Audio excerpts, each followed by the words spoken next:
Ang pag-uusapan natin ngayon ay tungkol sa graphing of polynomial functions. So, in graphing of polynomial function, meron tayong steps dito na susundin. So, number 1 is you have to identify the degree. Number 2, factor the given. Number 3 is identify the zeros. Number 4 is identify the x-intercept. Number 5 is identify the y-intercept. Next na number 6 is identify the number of turning points. Number 7 is use the coordinate plane to plot the x and y intercept and make a table of signs for p of x. Now, example, we will have here sketch the graph of the p of x is equal to the x cubed minus x squared minus 9x plus 9. Okay, so in this case, we have to identify the degree. Now, the degree is the highest exponent in the given. So, the highest exponent in the given is equal to 3. Ito siya dito. So, therefore, the degree is equal to 3. Next, in factor, to identify the factor, we have to use the last lesson, which is talk about the how to factor the given. In factoring the given equation. So, remember that we have the P and the Q. Since we don't have the numerical coefficient doon sa leading term, so therefore, magkakaroon tayo dito ng P, which is the 9. So, yun, kukunin natin yung factor. Ang factor based on the last term. So, to shortcut in our discussion, the factor of our given will be x plus 3, then x minus 1, tapos x minus 3. So, ito yung factor niyan. Then, zeros, magkakaroon tayo dito ng x plus 3, this will be negative 3. Tapos, x minus 1, this will be positive 1. And x minus 3 is also positive 3. So, yun yung ating zeros. The next is to identify the x-intercept. Yung x-intercept natin is kaparehas lang siya ng zeros. So, negative 3, this is also negative 3, 1, 1, tapos 3, and 3 also. Then, the y-intercept is the constant term. So, the constant term na sa ating given dito, ating constant ay 9. So, therefore, our y-intercept is 9. And number of turning points is degree minus 1. So, yung degree natin is 3. So, magkakaroon tayo ng 3 minus 1. So, yung turning point natin is, or turning points is equal to 2. The next is the table of the P of x para makuha natin yung sign.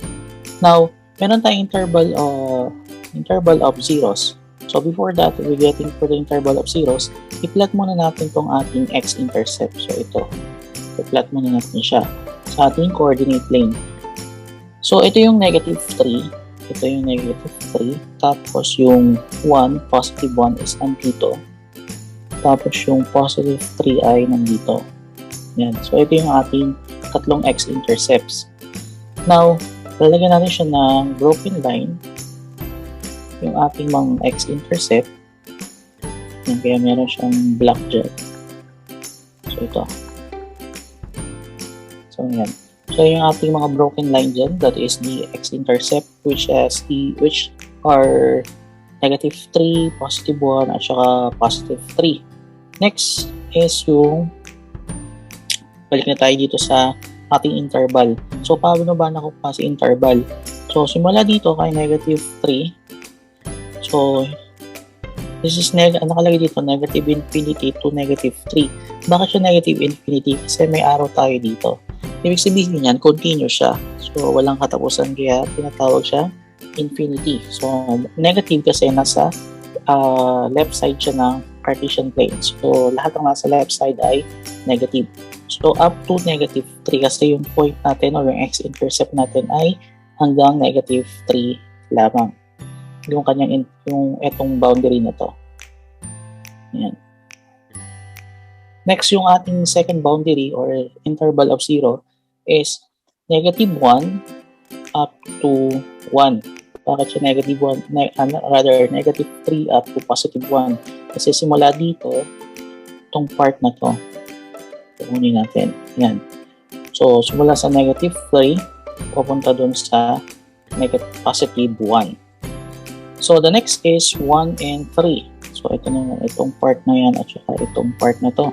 So, ang nasakop niya is 1 tapos positive 3. So, ayan po yan.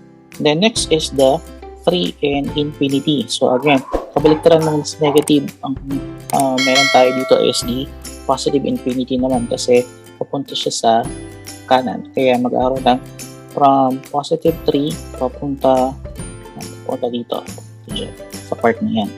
So, yun yung ating interval of zeros. Now, test point natin is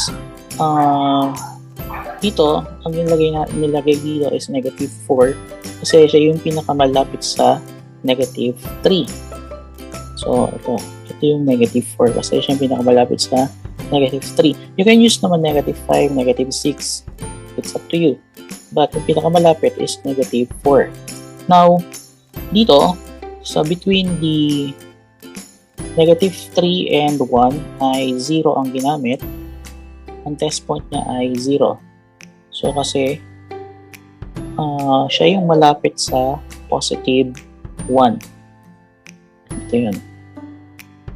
Next, we have the 1 and you can use naman negative 2, negative 1, 0. Pero mas malapit yung 0 or mas madali kasi i-test yung 0 or gamitin yung 0 kaya 0 yung ginamit dyan. Next, between the 1 and 3, so between the 1 and the 3, ang pinakagitna niya ay 2 kaya ang ginamit dito ay 2. Next, we have the 3 and infinity, so ang malapit sa positive 3 ay positive 4 kaya positive 4 ang ginamit. Now, gagamitin natin itong factor na to. Yung factor natin x plus 3, x minus times x minus 4 times x minus 1. So, substitute lang natin yung test point natin. So, ang mangyari dito ay karoon tayo dito ng negative 4 plus 3 times negative 4 minus 1 times negative 4 minus 3. So, we have to perform yung nasa loob ng parenthesis. Negative 4 and positive 3, the answer is negative. As negative 4 and negative 1, ang sagot dyan ay negative pa din. As negative 4 and negative 3, ang sagot dyan ay negative pa din.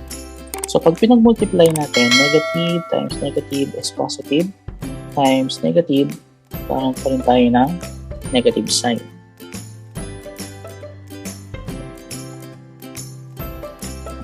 So, magkakaroon tayo dito na ito ay negative, negative, at saka negative. So, nung multiply natin yung negative times negative, that's positive times negative is also negative. Now, yung 0 naman, karoon tayo dito ng 0 plus 3. Then, next ay 0 minus 1. Then, 0 minus 3. So, 0 plus 3. So, lang natin.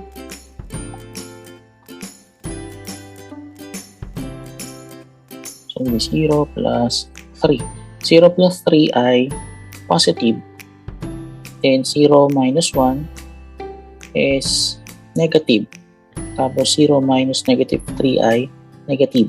So, i-multiply natin. So, positive times negative is negative times negative ay positive. Naging sagot. The next, we will have here yung 2 naman. So, 2 plus 3. Tapos, 2 minus 1 and 2 minus 3. 2 plus 3, positive siya. Yung sagot. 2 minus 1, positive pa din. 2 minus 3, negative naman. Now, karoon tayo ng positive times positive is positive times negative ay negative. The last is we have 4 plus 3. Tapos 4 minus 1. Tapos 4 minus 3. 4 plus 3 ay positive. 4 minus 1 ay positive. 4 minus 3 ay positive pa din. So, magkakaroon tayo ng positive times positive is positive times positive is positive pa din. Now, the next is position of curve relatively to x-axis. Kapag negative, ito ay below. Kapag positive, ito ay above. So, this is also below kasi negative, plus positive is above. Okay. Now, to graph the given, so meron tayo dito. So, nakalagay na tayo dito below, above, below, and above. So, ito muna. So, from negative 3, ito muna tayo. Sabi dyan, it's below. So, ito yung ating x-intercept. Ito yung negative 3. Ito yung positive 1. At saka ito yung positive 3. Sabi dyan, yung ating given is ito yung ating above sa ating Cartesian plane. Yung taas is the above part. This is above. Tapos ito yung below. So yung below. Ayan. So sabi dyan, galing siya sa baba kasi sa below. So kaya napunta siya dito. Kaya nag-start siya dito. So below. Now from this point, from negative 3 and to negative 1, sabi dyan is above. Kaya, tataas siya. Ayan. Now, ano yung kinalaman ng ating 9 at saka 2? Meron tayo ditong 9 tapos meron tayo ditong 2. Now, yung 9 is, ito yung dadaan siya dito. This is the constant. So, ito yung constant term natin which is 9. So, dadaan siya pa ganyan. Dito. So, above. Tapos, after ng above is below ulit. So, pataas siya. So, that's above. Tapos, pagkatapos nun ay pupunta siya sa ilalim. Which is below na. Ito yung below point. Then, after nyan is pupunta ulit siya sa taas. So, ulitin natin. So, below. Start siya sa below. Pupunta siya sa above. Tapos after ng above is below ulit. So, ibig sabihin, dito siya sa below part ng ating Cartesian. Then, after nun ay pupunta na siya ng above. So, ayan yung kakalabasan. Now, dinaanan natin dito yung constant natin which is the positive 9. Now, to be exact, kung ano yung, ito yung number of turning points. So, ito yung isa. Tapos, ito yung pangalawa. Now, to be exact, yung graph, paano daw natin makukuha yung pinakamataas na turning point natin? To find the highest and lowest turning point, we have to create another table and use the x-intercept below the boundaries. Then, substitute to the given the p of x is equal to x cubed minus x squared minus 9x plus 9. So, between, so andito yung ating highest turning point, ayan, tsaka ito. So it's between from negative 2, negative 1, and 0. So ito yung negative 2, negative 1, and 0. So andito siya sa part na yan. Ito yung nasakop niya. So kung kukunin natin itong part na to, kung ano yung part na yan, o yung dinaanan niya, so magkakaroon tayo ng between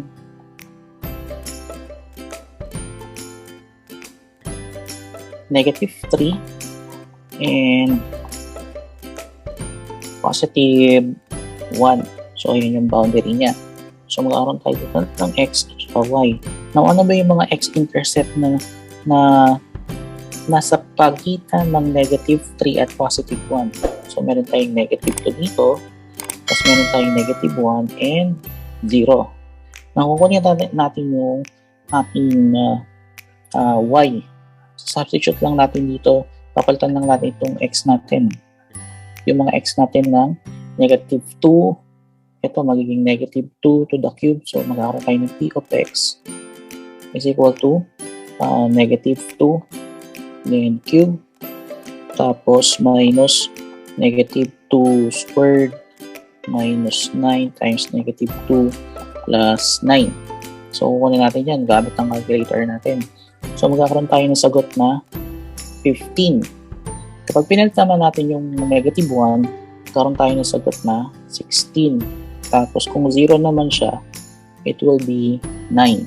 So, ito yung pinakamataas. Ang pinakamataas sa kanilang tatlo ay 16. Kaya, itong turning point na to ay nasa negative 1 and 16. So, yun yung point na yan. So, negative 1 and 16 yan. So, next yung pinaka-lowest naman natin. So, between 1 and 3. So, itong dito, tsaka ito. So, 1 and 3. So, ano ba yung number na nasa pagitan ng 1 and 3? Meron tayo ditong 2.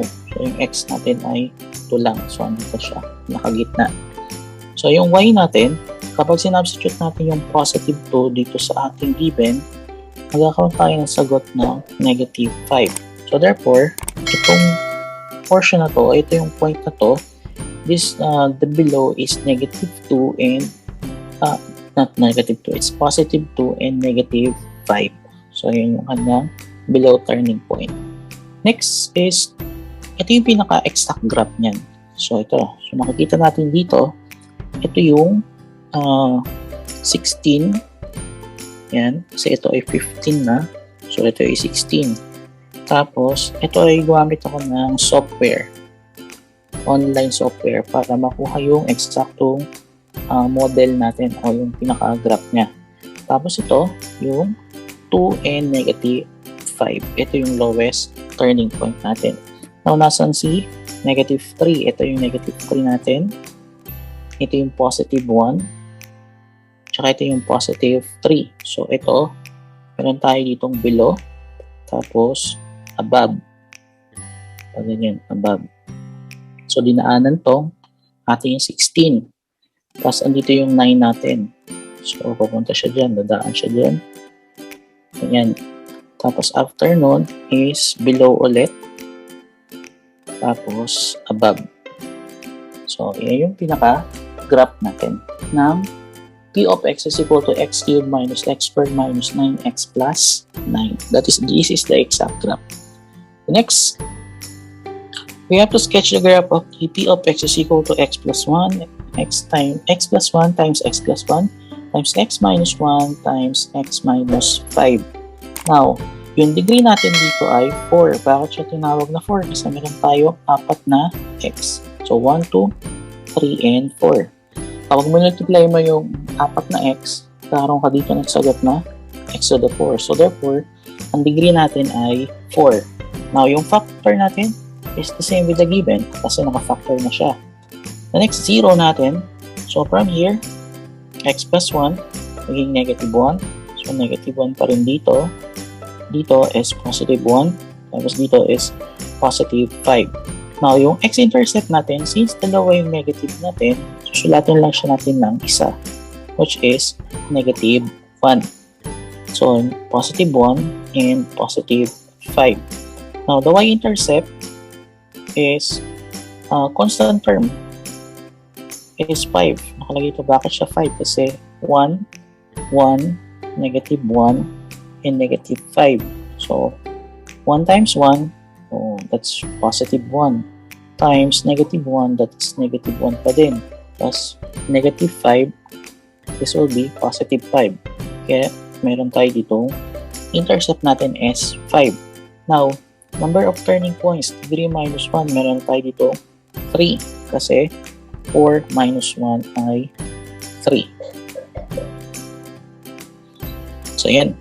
So, kuha tayo ngayon ng i-plot muna natin yung given natin sa ating Cartesian. Or kuha tayo ng mga boundaries. So, meron tayo dito negative 1. Ito yung ating negative 1. Tapos, ito yung positive 1. Tapos, ito yung positive 5. Now, yung boundaries natin, ito siya. Ayan. Boundaries. Yan. So, meron tayo ng negative infinity hanggang negative 1. Yan. Ito yung first boundaries natin. Ito yan. Second boundary is the from negative 1 up to positive 1. Ito at saka itong part na yan. The third boundary is from positive 1 rather to positive 5. Tapos from positive 5 up to infinity. So kaya yan nabuo. Ito nabuo natin. Next point, pinakamalapit sa negative 1 ay negative 2. Pinakamalapit sa positive 1 ay 0. Pinakamalapit sa 5, we can use 3, we can use 4, we can use 2. But nakalagay dito, its ginamit is 3. Okay lang yun. Then, the next is, ginamit dito ay 8. But you can use 5, you can use 6, 7, or 8. It's up to you. Ganun ulit. Substitute natin siya. So, magkakaroon tayo dito ng negative 2 plus 1. Tapos, negative 2 plus 1. Negative 2 minus 1.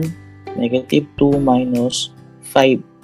So, simplify natin. Negative 2, positive 1 is negative. This is also negative. So, negative 2, negative 1, negative.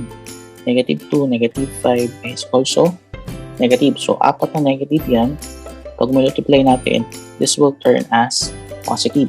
So, therefore, this is above.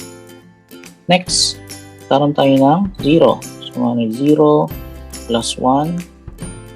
Tapos, 0 plus 1. 0 minus 1. 0 minus 5. So, this is 0 plus 1 ay positive. This is also positive. 0 minus 1 is negative. 0 minus 5 is negative. So, positive times positive is positive. Times negative is negative. Times negative is also positive. So, this is above. Next, we have x plus 1. 3 naman pala. So, magkakaroon tayo ng 3 plus 1. So, 3 plus 1. The next is 3 minus 1. Then, 3 minus 5. So, this is positive, positive, positive, and negative. Kasi 3 minus 5 ay negative. So, this will be positive times positive is positive, times positive is also positive, times negative. This will be negative. So, therefore, this is below. So, next is 8. So, we're going to 8 plus 1, 8 plus 1, 8 minus 1, and 8 minus 5. So, this is 8 plus 1 is positive, 8 plus 1 is positive, 8 minus 1 is positive also, 8 minus 5 is also positive. So, apat na positive. This will be positive. So, therefore, this is above. So, yan. Okay. So, magkakaroon tayo dito na, sabi dito, ang ating zeros or ang ating x-intercept rather is negative 1. So, ito siya. Negative 1, positive 1, and positive 5. Tapos, yung ating constant is positive 5. Andito siya. Yan. Sabi dito is galing siya sa above. So, kaya nagsimula siya dito. Now, it's also above yung pangalawa. So, therefore, hindi siya lalampas dito. Ganyan. Kasi, hindi naman siya sinabing below. So, naka-above pa din siya. Kaya siya ay tataas. Okay? So, kaya siya ay pag ganito, this is above. The next na sumunod ay below. So, ibig sabihin, dadaanan natin yung 5. Dito yung 5. Tapos, diretso siya sa baba. Ayan. Matapos ng baba is pupunta naman siya sa taas. Magta-turn siya sa pataas. So, yan. So, ulitin natin. So, nakalagay dito is above. So, galing siya sa taas. Yan. Tapos, above ulit. Katataas siya. Dadaanan natin yung ating constant. Tapos, sabi dito, below. Kaya, diretso siya dun sa baba. And above naman ulit. So, pag turn niya, mag-a-above na siya. So, yun yung ating graph. Now, to be exact, not really to be exact. Kunin muna natin yung kanyang highest turning point pala. Nakalimutan natin. Highest turning point natin. So, magkakaroon tayo dito ng between. So, ito yung nasakop niya at saka ito yung nasakop niya. So, magkakaroon ka dito ng between negative 1 and positive 1. So, between negative 1 and positive 1, ito at saka ito, sa pagitan niya ay 0. So, therefore, pag kinuha natin yung value or sinubstitute natin ito yung 0, 0, 0, 0, makakaroon tayo ng sagot na 5. So, kaya nagkaroon ka dito ng 0 and 5. That is the first turning point. That is the highest turning point rather. Yung lowest turning point natin, point is between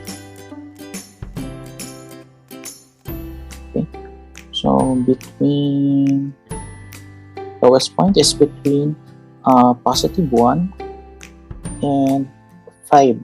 So, between positive and 5, yung mga number na meron tayo dito is 2, 3, and 4. So, magkaroon tayo ng 2, 3, and 4. So, pag snapshot natin sa value ng x natin, yung 2, magkakasagot tayo dito ng if we're going to substitute, magkakaroon tayo ng sagot na negative 27, tapos negative 64, and negative 75.